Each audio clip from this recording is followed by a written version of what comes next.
ঈদকে সামনে রেখে জমজমাট ঈদ বাজার। রাজধানীর ঈদ কেনাকাটার খবর জানবো। সীমান্ত স্কয়ার থেকে যুক্ত হচ্ছেন সহকর্মী আফরোজা লামিয়া।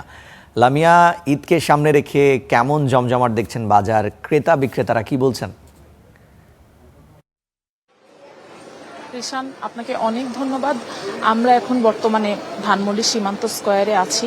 আসলে আমরা সকাল থেকে রাজধানীর বেশ কয়েকটি প্রসাধনী মার্কেট, শপিং কমপ্লেক্সগুলো ঘুরে যেটা দেখছি সেটা হচ্ছে সকাল থেকে ক্রেতা সমাগম একটু কম, কিন্তু যতই বেলা গড়াচ্ছে ঠিক ততই মানুষজন বাড়ছে।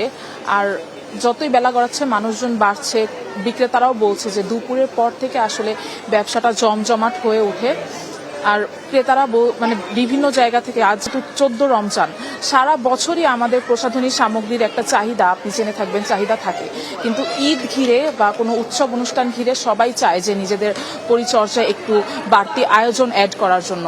সেই ক্ষেত্রে মানুষজন এখন থেকেই পোশাক কেনার পরপরই ভিড় করছে, টুকটাক প্রসাধনীর দোকানগুলোতে যাচ্ছে। তাদের পছন্দের তালিকায় সবার আগে যেটা আছে, লিপস্টিক আছে, ফাউন্ডেশন আছে, ড্রেসের সঙ্গে শেডের সঙ্গে মিলিয়ে তারা বিভিন্ন ধরনের নেইল পলিশ, তারপর চুলের যত্নে বিভিন্ন স্ক্রাব, হেয়ার মাস্ক, বিভিন্ন কিছু কিনছেন। কিন্তু বিক্রেতারা যেটা বলছেন যে যেরকম আশা করেছিলেন ওই রকমভাবে ব্যবসা এখন পর্যন্ত জমে ওঠেনি। দেশের পরিস্থিতি অনুযায়ী, তারপর দেশের বাইরেও যা হচ্ছে, সবকিছু মিলিয়ে তাদের মধ্যেও একটা আতঙ্ক বিরাজ করছে। তারা বলছেন যে ওই সব কিছুর প্রভাবই তাদের ব্যবসা বাণিজ্য পড়ছে। সেই হিসেবে অন্যান্য বারের তুলনায় এইবার এখনো ব্যবসা এরকমভাবে জমজমাট হয়ে ওঠেনি, কিন্তু তারা আশা করছে হয়তো 20 রমজানের পর থেকে আরও ব্যবসা জমে উঠবে। আর ক্রেতারা যেটা বলছেন যে তারা যেখানেই যাচ্ছেন দাম একটু বেশিই দেখছেন। গতবার যেই ধরনের প্রোডাক্ট কিনেছিলেন বা যেই দামে কিনেছিলেন, এখন তার দ্বিগুণ বা 3 গুণ দামে সেই সব কিনতে হচ্ছে।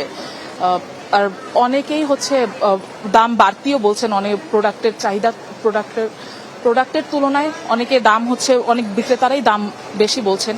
এই ধরনের অভিযোগও করেছেন তারা।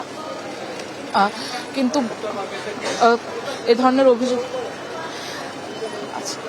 ধরনের অভিযোগও তারা করছেন, কিন্তু তারা বলছেন যে দাম বেশি হলেও তো ঈদের আয়োজনে কোনো কমতি রাখা যাবে না, ধীরে ধীরে সবকিছুই কিনতে হবে।